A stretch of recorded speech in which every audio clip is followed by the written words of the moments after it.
শিক্ষাই না থাকে আজকে কোটা দিয়ে সবকিছু সমাধান ফিরাপ করে ফেলা হয়। কেন কোটা দিয়ে ফিরাপ করা হবে? আমার সাধারণ বাচ্চাদের মেধাটা তাহলে কোথায় যাবে?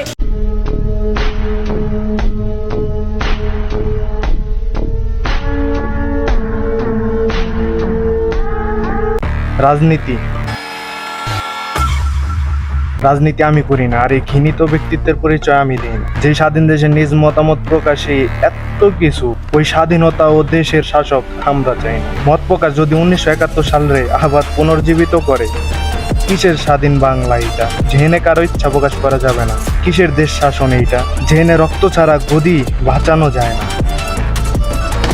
দেশ শাসন মানে যদি হাজারো শিক্ষার্থীর রক্তক্ষরণকে বোঝায়, তাহলে এই স্বাধীন সমাজ ও স্বাধীন বাংলা আমরা চাই না। বর্তমান সমাজের হাজারো উন্নয়ন ওইখানে ব্যর্থ।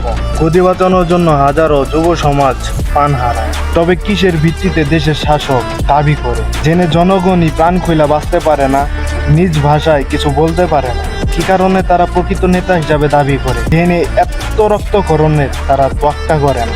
তবে এই লুটপাট আর অত্যাচার মানুষ কখনোই ভুইলা যাইব না। দেশ শাসনের নামে রক্তের হোলি খেলা যেন তাদের শেষই হইতেছে।